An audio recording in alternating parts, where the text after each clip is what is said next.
रंगदारी की बात करिएगा ना, और रंगदारी पे अगर आप मुकदमा करिएगा ना, तो झारखंड में 90% विधायक कटघरे में होंगे। सब माइंस में, कोलियरी में रंगदारी लेते हैं। सदन अभी चलेगा। सूर्य हांसदा का मामला क्योंकि आज गुरु जी के सम्मान में था, आज गुरु जी चले गए, रामदास सोरेन जी चले गए, तो इसके लिए हम लोग विशेष दिन, खासकर मैं विशेष दिन चयन करूंगा और सूर्य हांसदा के इनकाउंटर पर सीबीआई जांच की बात को। बता रहे कि वो एक अपराधी थे, 30 मुकदमे थे। अरे ठीक है, 30 रहे चाहे 30,000 रहे, किन परिस्थितियों में उसको आपने सामाजिक गतिविधियों में संलिप्त करवाया, ये जांच का विषय है। आप खनन का काम करेंगे आदिवासियों की ज़मीन पर, आप तमाम जो कंपनियां हो बाहर की आएंगी, तमाम अन्य राज्यों की आएंगी, और यहाँ के लोगों को आप मूलभूत सुविधा नहीं देंगे, शिक्षा नहीं देंगे, स्वास्थ्य नहीं देंगे, रोजगार नहीं देंगे, तो हर कोई आवाज़ उठाएगा। और एसपी ने अंतिम क्या कहा कि उन पर एक रंगदारी का मामला था। अरे रंगदारी की बात करिएगा ना, और रंगदारी पर अगर आप मुकदमा करिएगा ना, तो झारखंड में 90% विधायक कटघरे में होंगे। सब माइंस में, कोलियरी में रंगदारी लेते हैं। क्या लगता है कौन है इसके पीछे पूरे एनकाउंटर? इनके पीछे सफेद पोश लोग हैं, इसीलिए तो कह रहे हैं सीबीआई जांच करे, क्योंकि सीआईडी राज्य सरकार से संलिप्त हो जाएगी, राज्य सरकार के अधीन है। आप सीबीआई जांच की मांग इसीलिए हम लोग लगातार करते आ रहे हैं। इसके अलावा अगर बात करें बरियातू चट्टी और कई जगहों पर आंदोलन चल रहा है, आप भी पहुंचे हुए? बिल्कुल हम पहुंचे हैं। 24 तारीख को हमारा पतरातू में कार्यक्रम भी है, और बहुत ही पीड़ा का विषय है कि आज केवल ईस्ट इंडिया कंपनी का नाम हटा है। आज उस स्थान को आज की कंपनियों ने ले लिया है, चाहे वो पीटीपीएस रहे, वह त्रिवेणी संगम रहे, वो मगध आम्रपाली रहे, वो एनटीपीसी रहे, इन कंपनियों ने उसका स्थान ले लिया है। आज लूट के नाम को विकास दे दिया गया है। अंग्रेजों के कालखंड में जिसे हम लोग लूट कहते थे, आज उसे विकास के नाम से हस्तांतरित किया गया है। काम वही हो रहा है। जमीनें जबरन ली जाती थी, लाठी डंडा बरसाया जाता था, आज भी वही हो रहा है। जमीन जबरन ली जा रही है, लाठी डंडा बरसाया जा रहा है। लोगों को रात के 2 बजे 4 बजे सुबह घर से उठाकर काल कोठरी में भरा जा रहा है। 400-500 की संख्या में पुलिस एक किसान को पकड़ने आ रही है, एक रैयत को पकड़ने आ रही है। उतनी अगर माफिया जो इस राज्य के असामाजिक लोग हैं उनके ऊपर अगर गतिविधि करती, तो इस राज्य में असामाजिक तत्व दिखते नहीं। तो बिल्कुल इस राज्य में आज सबसे ज्वलंत अगर कुछ है तो विस्थापन है। नगरी में विस्थापन का मामला सामने आ रहा है, कोल्हान आप चले जाइए, विस्थापन का मामला सामने आ रहा है। कोलांचल की तो बात ही मत करिए। फिलहाल बड़का गाँव बिल्कुल इसलिए मैंने धधक रहा है चूँकि वहाँ जो है, जो बागी बनी है, वो सरकार सत्ता पक्ष की पूर्व विधायक है। वर्तमान में वो कांग्रेस की एक बड़ी नेत्री हैं, और उनको एक धमकी भरे स्वर में, टन में बात किया जाता है। इससे आप समझिए कि उनका ताकत कितना है। उन अन्य राज्यों के अति धनी लोगों का कितना ताकत है, कितना हौसला है कि वो एक पूर्व विधायक को, जो जिनकी सरकार चल रही है, उसको इस वे में धमकी दे रहे हैं। देखिए, मुझे जहाँ तक लगता है और मेरी जहाँ तक समझ है, आप लोग भी समझदार हैं, हमसे अच्छे समझदार हैं, ये इलेक्टोरल बॉन्ड का खेल है भैया। हमें लगता है शायद मंत्री जी चूँकि पार्टी में वो बोलना नहीं चाहती हैं, सॉरी माफ़ कीजिएगा, पूर्व विधायक जी, वो पार्टी में उनकी मजबूरी हो सकती है, जयराम महतो की मजबूरी नहीं है।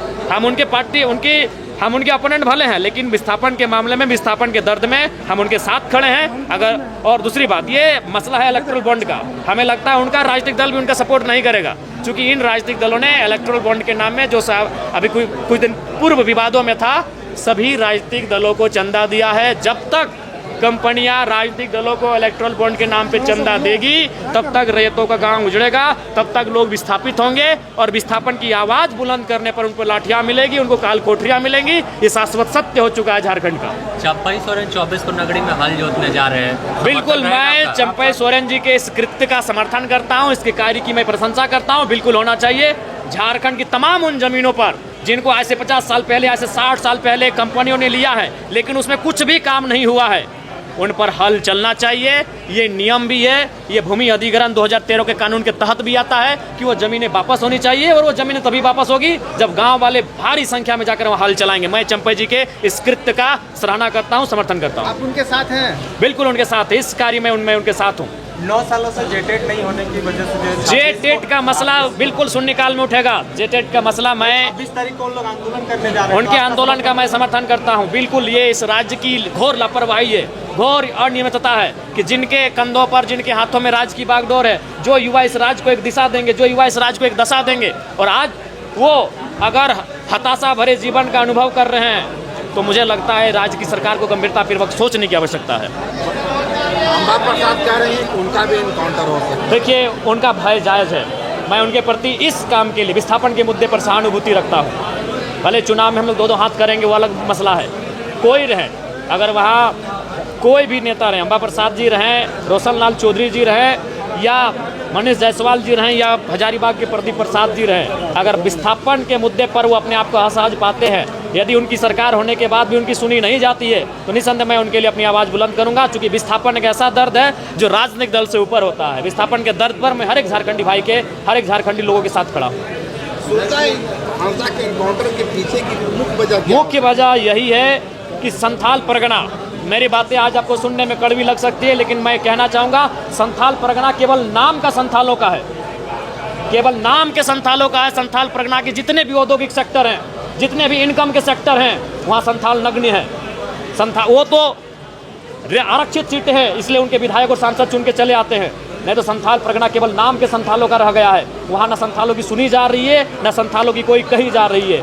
आज वो एक डर के साये में जीवन यापन कर रहे हैं, खासकर सूर्या हांसदा के इनकाउंटर के बाद वो लोग डरे सहमे हैं। लेकिन ये हुआ अच्छी बात कि वहाँ बहुत सारे राजनीतिक दलों के लोग पहुँचे, भले आप उसे राजनीतिक रोटी सेकने जैसा कुछ भी नाम दें, लेकिन इससे वहाँ के लोगों को एक हौसला मिली। चाहे वो मेरे जाने से हो या मेरे जाने के तुरंत बाद अर्जुन मुंडा के नेतृत्व में जो टीम गई थी उनके जाने से हो, वहाँ स्थानीय लोगों को संथाल परगना के शोषित वंचितों को हौसला मिला है, ताकि वो भविष्य में फिर अपनी आवाज़ को मुखरता के साथ उठा पाएंगे। किया जा रहा है कि वहाँ के सारे जो पत्थर कारोबारी हैं, पत्थर सबसे बड़ा चीज है, पत्थर कारोबार। जैसे कोयलांचल में आज से और अभी भी इक्का दुक्का घटना हो जाता है। 70-80 के दशक में जैसे कोयलांचल में सुरेश महतो, शक्तिनाथ महतो, मणिनाथ मंडल, रसिक हांसदा, नेपाल रवानी की हत्या हुई थी, जिस प्रकार हत्याएं की जाती थी, आज उसी प्रकार संथाल परगना में अवैध जो खनन चल रहा है, पत्थर का पूरा पत्थर है, साहेबगंज, पाकुड़, दुमका में पत्थर ही पत्थर है। तो उस कारण से आज जिस प्रकार कोयलांचल में हत्या होती थी, आज संथाल परगना में हो रही है और आगे भी होंगी, ये मैं मीडिया के सामने कहूँगा। तो आगे अगर ना हो तो सरकार को अपना शिकंजा कसने की आवश्यकता है माफिया तंत्र पर।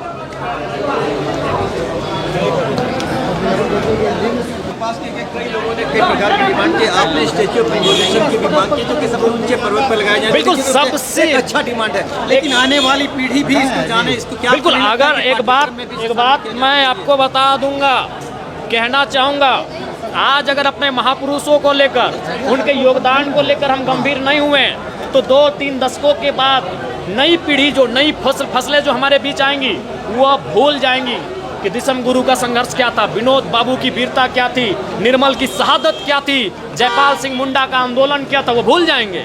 इसीलिए मैंने आग्रह किया है, उन्हें सदैव अगर स्मरण किया जाए तो एकदम ऊंचाई पर, शीर्ष पर उन्हें स्थापित किया जाए। इसीलिए मैंने सुझाव दिया है, पारसनाथ की सबसे ऊंची चोटी पर दिसम गुरु शिबू सोरेन, विनोद बिहारी महतो, कॉमरेड के राय, शहीद आजम झारखंड के निर्मल महतो की प्रतिमा को स्थापित करे, उसे पर्यटन के रूप में डेवलपमेंट करे और हमारी भी आस्था वहाँ जुड़ी रहे, ये मैंने मांग किया। क्या आपको नहीं लगता कि उनका जो संसदीय इतिहास है, जो उनके सामाजिक सरोकार रहे हैं, जो उनके लोगों के दिलों तक वो पहुँचे हैं, तो उनका राजनीतिक जो संघर्ष रहा है, तो अलग आंदोलन करेगा, क्या आने वाली पीढ़ी समझे उसको लेकर पाठ्यक्रम में नहीं शामिल किया जाना चाहिए? पाठ्यक्रम में तो कई, हमें लगता है कि जब झारखंड मुक्ति मोर्चा की 2019 में सरकार आई थी, तब से ये चर्चा चल रही है कि दिसम गुरु शिबू सोरेन, विनोद बिहारी महतो, कॉमरेड ए.के. राय, निर्मल महतो की जो जीवनी है, उनके जो संघर्ष है, उनके जो घटनाक्रम है, क्रियाकलाप है, उनको पाठ्यक्रम में शामिल किया जाएगा, लेकिन अभी तक शामिल नहीं हो पाया है। तो दुर्भाग्य का विषय है, तो चिंता का विषय है। चल भैया, एक मिनट, एक मिनट, एकदम छोटा सा